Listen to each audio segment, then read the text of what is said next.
As Escrituras Sagradas são a revelação de Deus para os homens. Mas existem pessoas que, ao ler a mesma, não entendem nada. Outros a leem, mas existem partes difíceis que os mesmos não entendem.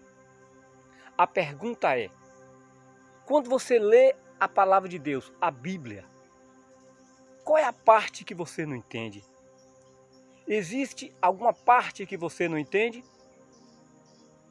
Esta é uma série de estudos que eu quero compartilhar com vocês que amam este grandioso livro, este incomensurável, incalculável tesouro de Deus para os homens.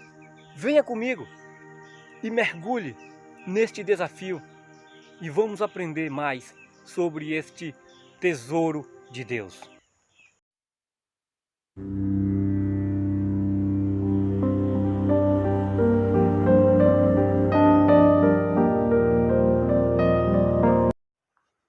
E o primeiro ponto que nós vamos explicar neste vídeo é Gênesis capítulo 1, versículo 1. Embora alguns entendam que o versículo 1 de Gênesis capítulo 1 é de fácil entendimento, engano. O primeiro versículo da Bíblia carrega uma série de dificuldades de entendimento. O versículo 1 é a introdução de toda a Bíblia e de toda a história. Esse versículo marca o limite entre o tempo e a eternidade. Não é uma declaração resumida do que se segue, porque primeiro menciona o céu, enquanto os versículos seguintes mencionam a terra. Se nós observarmos Jó 38, 4-7, deixa claro que os céus criados foram criados primeiro. De outra maneira, as estrelas da alva não poderiam ter se alegrado quando a terra foi criada.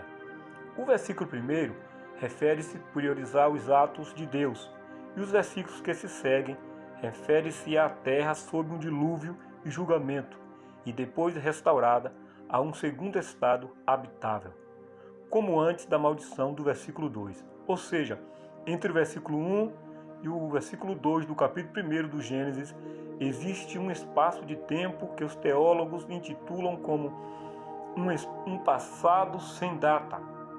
Para entendermos melhor o versículo 1 do capítulo 1 do livro de Gênesis, faz-se necessário fazer um paralelo com Isaías 45, versículo 18, quando diz que Deus fez a terra e estabeleceu a terra não para ser vazia, não para se tornar um caos, mas para ser habitada. E quando nós observamos as trevas e o vazio da terra do versículo 2, entenderemos que houve realmente um julgamento da parte de Deus por motivos desconhecidos, mas subentende entendermos até mesmo aquilo que o autor não disse, por exemplo, que houve um julgamento por causa da queda de Satanás na terra. O segundo ponto é Êxodo capítulo 16, versículo 14 e 15. O texto diz: E alçando-se o orvalho caindo, eis que sobre a face do deserto estava uma coisa miúda, redonda, miúda como a geada sobre a terra.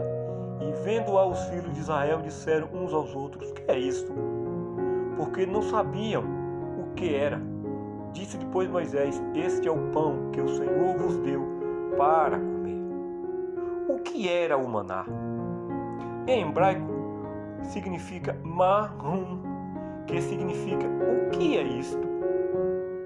De acordo com a resposta deles ou com as perguntas dos israelitas quando o viram. Em Êxodo 16, versículo 4, ele é chamado de o pão que Deus fez chover dos céus. Era um alimento especial, enviado milagrosamente por Deus para alimentar o povo depois que eles murmuraram contra Moisés e Arão no deserto.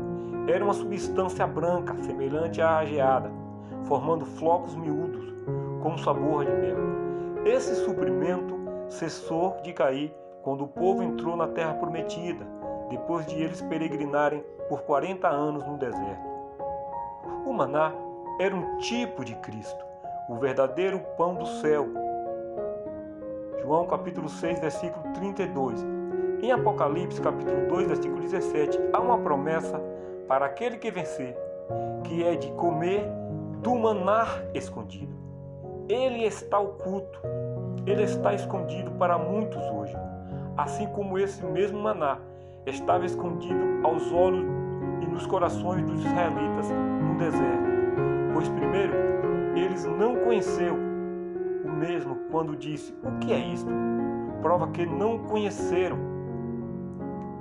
Depois não obedeceram à lei da colheita semanal do mesmo, e muitos foram colher no dia de sábado, quebrando a lei de Deus concernente à colheita.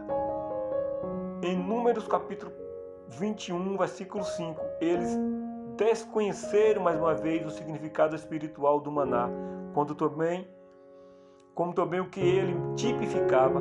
Em uma de suas murmurações, eles desprezaram e vituperaram o chamando de pão vil, um termo que denota desprezo. Enfim, eles rejeitaram e desprezaram o verdadeiro pão da vida, Jesus, o qual o maná tipificava, e pelo que nós podemos alcançar a vida eterna.